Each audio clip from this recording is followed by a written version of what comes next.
అర్చన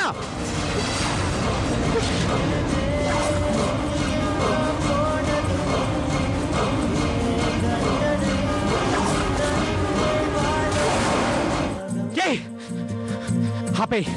ఎవరు అని చేయమన్నారు ఆఫ్ చేస్తావా దాన్ని పగలగొట్టినా ఆఫ్ చేయి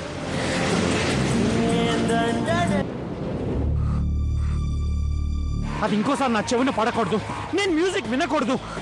ఇంకోసారి అది ఇంట్లో ప్లే అయిందో నేను మనిషినే కాదు జాగ్రత్త వచ్చారా అమ్మా ఏంటి విషయం అర్జెంటుగా కలవాలన్నా అర్చనమ్మ పరిస్థితి ఏం బాగోలేదమ్మా చాలా ఆందోళనకరంగా ఉంది ఏంటి నువ్వు చెప్పేది అవునమ్మా అర్చనమ్మకి ఊపిరి సలపని బాధలు చుట్టుముట్టాయి మనకు కావాల్సింది కూడా అదే కదా అవునా అసలేం జరిగింది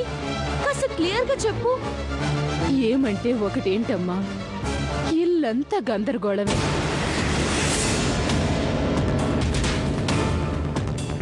అందరూ దొంగల్లాగా తప్పించుకు తిరిగేవాళ్లే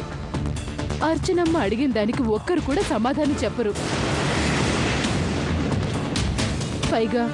అర్చనమ్మే తప్పు చేసినట్టు ఆ ముసల్ది తిట్టు తిట్టకుండా తిడుతోందమ్మా భర్తని పోలీసోళ్ళు తీసుకెళ్తే ఏ భార్య అయినా ఏం జరిగిందని అడగకుండా ఉంటుందా విషయం చెప్పమని అర్చనమ్మ గారు అడిగారు అంతే అగ్గి మీద గుగ్గిలల్లా లేసింది ఆ ముసల్ది అర్చనమ్మ గారిని పూచికి పుల్లలా తీసి పారేసింది అంతేకాని ఏ ఒక్కరి నోట నిజం రాలేదమ్మా ఎవరెన్ని తిట్టినా ఎవరు నిజం చెప్పకపోయినా భరించేది కాని కట్టుకున్న భర్త కూడా అర్చనమ్మని మోసం చేస్తున్నాడమ్మా ఓకే నువ్వేం కంగారు పడకు ఆ ఇంటిని సెట్ చేయాలన్నా జరుగుతున్న సస్పెన్స్ కి తెరదించాలన్నా నా బ్రెయిన్ కి పదును పెట్టాలి పెడతాను అందరి సంగతి తేలుస్తాను నువ్వు బయలుదేరు వస్తే నువ్వటే మొదన సుబుదానా ఏంటే నన్ను చంపేద్దాం అనుకున్నావా ఈ చేతులు పడిపోను ఏ ముసల్దానా ఈ రోడ్ ఏమైనా నీ మొగుడు వేయించాడు అనుకున్నావా అడ్డంగా ఊపుకుంటూ వెళ్తున్నావు ఇంకాస్తైతే నరకంలో నీ పాపాల చిట్ట వింటూ ఉండేదానివి అమ్మో అమ్మో అమ్మో ఎంత ధైర్యమే నీకు పాపిష్టి కారుతో గుద్దిండే కాకుండా రోడ్డుకు వచ్చినట్లు బాగుతున్నావు గుద్దాను కానీ పైకి ఎక్కించలేదుగా దానికి సంతోషించు ఆహా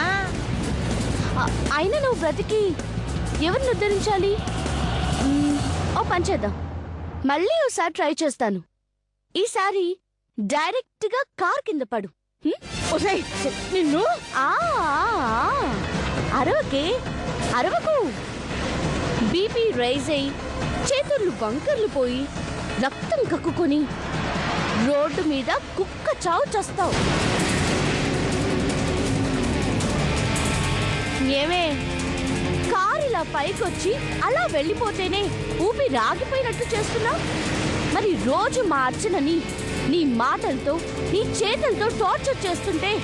నా ఆడపడిచి ఎంత బాధపడాలి భర్తని పోలీసులు ఎందుకు తీసుకెళ్లారని అడిగితే ఎగిరెగిరి పడుతున్నావంట అసలు ఏమనుకున్నావే నువ్వు అవును అది ఇళ్ళ చంద్రముఖి బంగ్లానా సైలెంట్ గా సస్పెన్స్ కథ నడిపిస్తున్నారట నా ఆడపడుచుని అందరూ కలిసి పిచ్చిదాన్ని చేయాలనుకుంటున్నారేమో ఓసే నేనుండగా అలా జరగనివ్వనే అర్చనకి అన్ని ప్లాన్స్ చెప్పాను ఇన్నాళ్ళు నువ్వు ఆడుకున్నావు ఇక అర్చన నీ బూర బుగ్గలతో ఫుట్బాల్ ఆడుకుంటుంది అప్పుడు నువ్వు గింగిరాలు తిరుగుతావు